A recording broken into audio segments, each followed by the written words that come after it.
அனைவருக்கும் வணக்கம். நம்ம இப்போ பாக்கியலட்சுமி சீரியலில் என்னெல்லாம் சுவாரஸ்யமான விஷயங்கள் நடக்குதுன்னு பார்க்கலாம் வாங்க.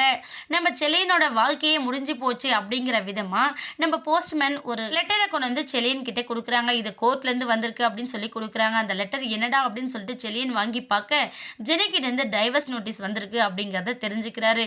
படித்து முடிக்கிறாரு இல்லையோ நம்ம செலியனோட கண்ணிலேருந்து தண்ணியாக ஊற்றிக்கிட்டு இருக்கு. யார் என்ன கேட்டாலும் வாயை திறந்து பேச முடியாத ஒரு சூழலில் செலியன் நின்றுட்டுருக்காரு. பார்க்கவே ரொம்ப பாவமாக இருக்கிற அளவுக்கு நம்ம செலியன் இருக்காரு. இன்னொரு பக்கம் கோபி, ராதிகா, பாக்கியா எல்லாரும் என்னாச்சுன்னு கேட்க உடனே நம்ம கோபியை எந்திரிச்சு வந்து அந்த லெட்டரை பார்க்குறாங்க. கோபி படித்ததும் அவங்க தலையிலையும் இடி விழுந்த மாதிரி ஆயிடுது. ஏன்னா ஜெனி இந்த மாதிரி முடிவு எடுப்பா அப்படிங்கிறத அவங்க யாருமே எதிர்பார்க்காதனால இதை கண்டு எல்லாரும் அப்படியே வேந்து போய் நிற்கிறாங்க. உடனே செலியன் என்ன சொல்கிறாருன்னா, ஜெனி என்கிட்ட விவாகரத்தை கேட்டு நோட்டீஸ் அனுப்பியிருக்கா அப்படின்னு சொல்லிட்டு ரொம்ப அழுதுகிட்டு அங்கேருந்து ரூமுக்கு போயிடுறாங்க.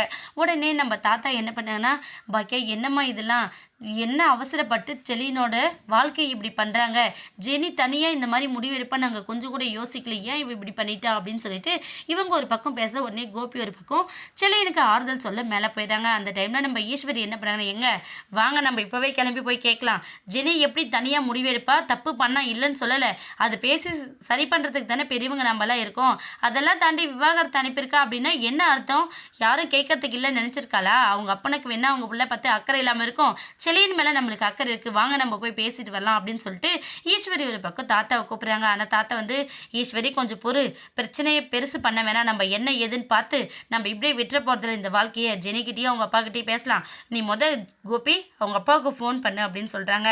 கோபி ஃபோன் பண்ணால் அவர் ஃபோனே எடுக்கிறதில்ல. அப்பா அவங்க ஃபோனே எடுக்கலை, என்ன பிரச்சனைன்னு தெரியல அப்படின்னு சொல்லிட்டு நம்ம கோபியோட செலியன் கிட்டே போகிறாங்க. செலியன் என்னடனா அழுது புலம்பிக்கிட்டு இருக்காங்க.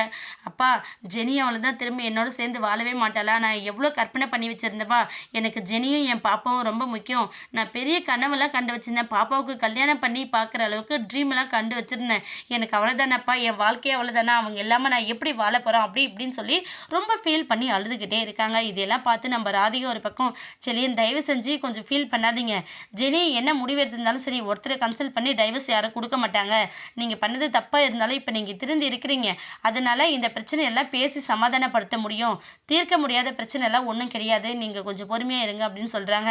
ஆனால் செலியன் வந்து அதை எதையுமே ஏற்றுக்கக்கூடிய மனநிலையில் இல்லை. ஏன்னா ஜெனி தான் என்னோட உலகம் அப்படின்ற நிலைமைக்கு நம்ம செலியன் தள்ளப்பட்டுட்டாரு.